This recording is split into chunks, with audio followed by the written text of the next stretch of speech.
안녕하세요. 영상인의 하루입니다. 오늘은 많은 이슈가 되고 있는 승리호에 대해서 기술적인 거, 어떤 장비가 들어가는지 그거에 대해서 한번 말해보겠습니다. 공식적으로는 SF 영화라고 우리나라에 처음이라고 하긴 하지만은 SF 비슷한 것들이 조금 있기는 있었어요. 어떤 회상 씬이라든지 아니면 어떤 씬이라든지 SF가 완전히 없었던 거는 아니에요. 근데 내용을 떠나서 정말 잘 만들었다, 가장 인상 깊었다고 생각한 거는 이런 디자인들이에요. 이런 우주선 디자인도 그렇고 우주선 내부 디자인들, 여태까지 우리나라에서 나온 SF 영화 중에서는 가장 잘 됐다고 생각을 해요. 계기판들 진짜 그 미래 같은 느낌, 미래에서도 굉장히 오래된 우주선 그런 느낌을 잘 표현을 한 것 같아요. 이걸 누가 이렇게 할 수 있을까 봤더니 승료 감독이 이제 조성희 감독님인데, 학력이 서울대학교 산업디자인과 출신이에요. 산업디자인과라고 하면은 여러분이 만드는 핸드폰, 자동차건 뭔가 만질 수 있는 기계들을 디자인하는 건데, 디자인과 출신이라서 그런지 들고 있는 소품들이라든지 기계실 내부라든지 그런 짜금짜금한 것들이 굉장히 잘 디자인이 됐어요. 지금 여기 예고편에 보시면은 계기판들, 버튼들, 화면들, 이전에도 분명히 우리나라 이제 우주선이라든지 미래 형식 그런 것들이 나온 건 있는데, 확실히 이런 것들이 디자인이 틀려요. 시청자가 보기에 믿을 수 있을 만큼 그렇게 돼 있어요. 감독이 그 소품이나 세트팀한테 완전히 맡겨놓은 게 아니라 굉장히 많이 커뮤니케이션을 하면서 제작을 한 것 같습니다. 공식적으로 나온 이제 넷플릭스 제작기 영상을 보면서 하나씩 이제 볼 건데, 이거 어디까지나 그냥 제 사견이에요. 저도 이쪽 영화 CG 쪽을 나온 지도 10년이 훨씬 더 넘었고, 어떻게 했는지 한번 추측을 한번 해보겠습니다. 거의 대부분이 당연히 미래 이야기이기 때문에 크로마키에서 거의 대부분을 아마 촬영을 했을 거예요.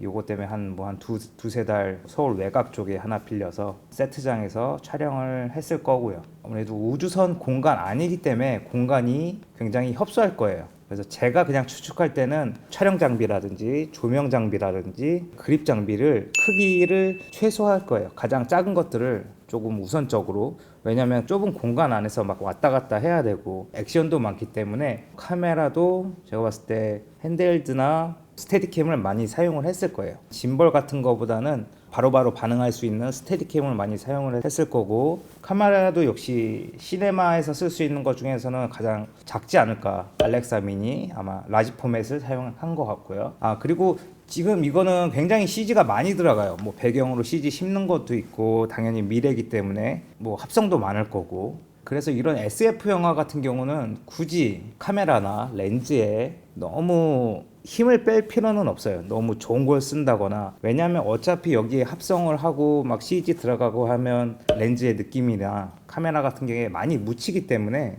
카메라 렌즈 조명 쪽보다는 미술 쪽에 많이 쓰는 게 효율적이죠. 지금 보시면은 여기는 이제 우주 공간, 여기 주인공이 이제 뭔가를 고치고 있는 거고, 그리고 이 카메라 쪽 보시면은 스테디캠이에요. 저보고 찍으라고 해도 아마 짐벌보다는 스테디캠을 선택을 할 것 같아요. 짐벌은 조금 더 이제 스무스한 거고, 스테디캠 같은 경우는 이제 움직임에 따라 바로바로 반응이 조금 빠르고, 그 다음에 보시면은 여기 지금 이쪽에 빛이 들고 있죠. 그렇다는 얘기는 여기 어딘가에서 조명을 치고 있는 거예요. 아마 SF 영화, 우주 영화 보시면은 그래비티라던가 그래비티, 마션, 인터스텔라 같은 보면은 흰색 조명이 쭉 나와요. 어딘가 한쪽이 달빛이죠. 달빛에 반사가 돼서 여기에 비치고 있는 거예요. 의외로 달빛에 이렇게 하는 것들이 어려워요. 광량도 꽤 많이 필요하고, 우주는 암흑이고 빛은 딱 달에서만 오는 거고, 그런 거를 신경을 많이 써서 조명을 하셨을 것 같아요.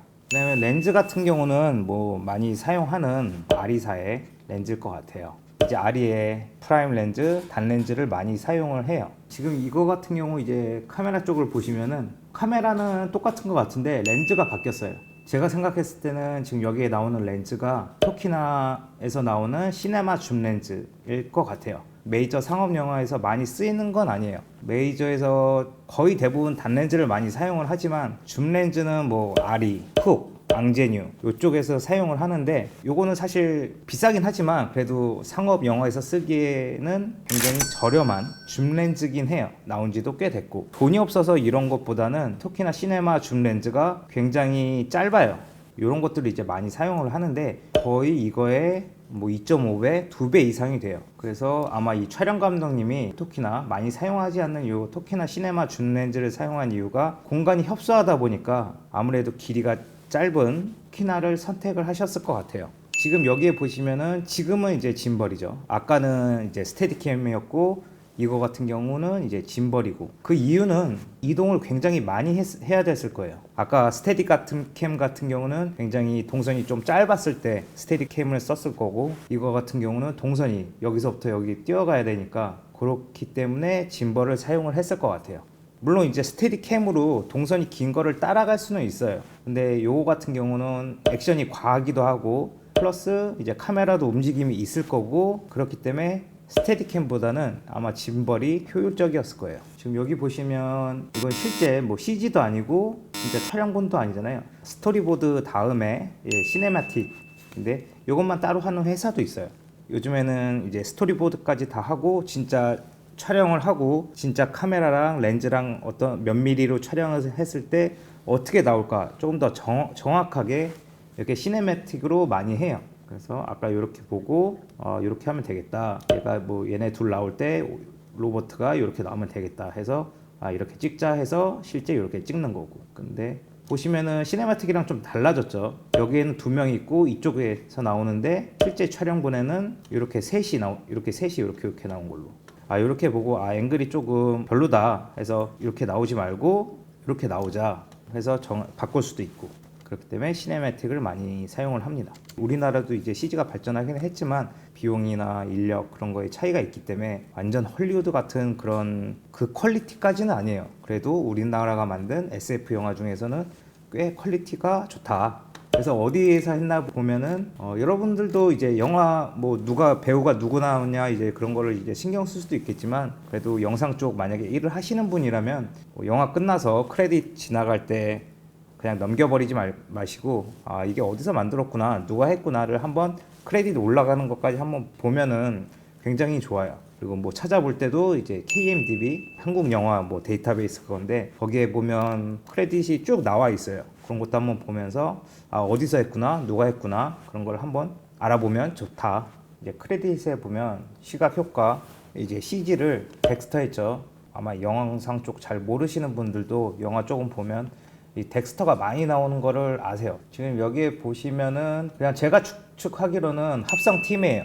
이제 컴포지터죠. 컴포지터면 이제 뭐 3D, 매트 페인팅 그런 것들을 다 모아서 실사 찍은 거랑 합쳐서 잘 붙게끔 하시는 분들이고, 승료에 보면 여기 로버트가 나오잖아요. 유해진 씨가 이렇게 나오는데 당연히 이제 모션 캡처를 했겠죠. 일부분은 이제 유해진 씨가 이걸 모캡을 하고 움직일 거고, 일부분은 아예 유해진 씨 없이 심었을 거예요, 이 로봇을. 그러면 유해진 씨가 뭐 이런 거 옷만 입고 한 다음에 로봇 머리만 붙이면 되지 않냐 하는데, 그게 어렵진 않은데 오히려 티도 많이 나고 그다음에 시간도 많이 들어요. 그래서 아예 그냥 로봇을 따로 모션 캡처를 한 거를 데이터를 갖고 아예 새롭게 하는 게 훨씬 더 효율적이에요. 지금 여기서도 보시면은 여기 유해진 씨가 연기를 하고, 근데 보시면은 뭐 다른 건 다 똑같은데 로버트 머리만 썼잖아요. 빛이 반사가 될 거고 그다음에 그림자도 알 수 있고 그런 데이터를 알 수가 있기 때문에 CG 할 때 합성할 때 이용을 할 수가 있어요. 이거를 그대로 따다 쓰는 게 아니라 시각적인 방향 같은 경우도 이제 도움을 얻을 수 있고, 여기를 보면은 카메라가 두 대예요. A캠, B캠, 뭐 이게 A캠일 수 있고 B캠일 수도 있고 컷 변환이 있어서 이렇게 A캠, B캠이 들어간 것 같아요. 이 분은 이제 메이킹 하시는 것 같고, 이분은 이제 사운드.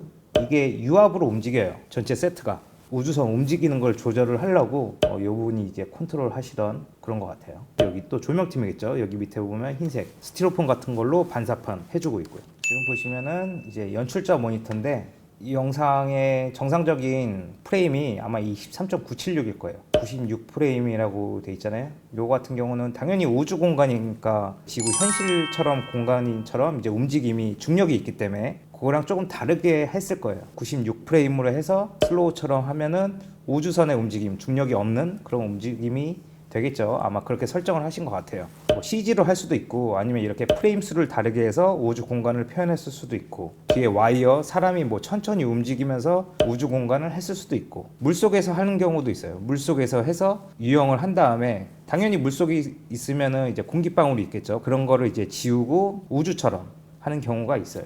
지금 이 분은 이제 핸들드 촬영이에요. 하나씩 그럼 보시면은 연기자하고 뒤에 촬영하시는 분이 발자국이 거의 같아요. 따라가는 발자국이 왼발 오른발 왼발 오른발 이런 식으로.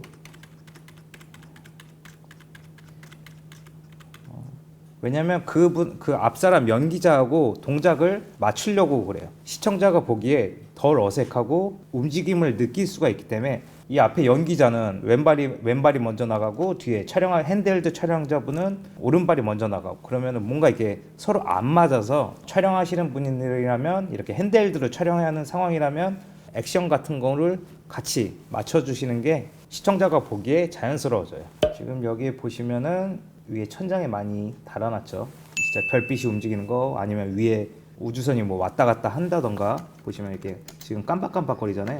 그리고 여기는 더군다나 이제 우주죠. 우주니까 빛을 조금 다르게 설계를 해서 태권도도 조금씩 다르게 하고 깜빡깜빡거리고 그렇게 하시는 것 같아요. 두둥. 승리호 제작기 영상인데 메이킹이라든가 장비들이 많이 나왔으면 좋겠는데 메이킹에서 많이 보여주는 게 없어요. 저희가 일단 지금까지 찾은 것 중에서는 제작기 영상에 있는 것에 대해서는 어떻게 만들었는지 기술적 리뷰에 대해서 한번 해봤습니다. 감사합니다.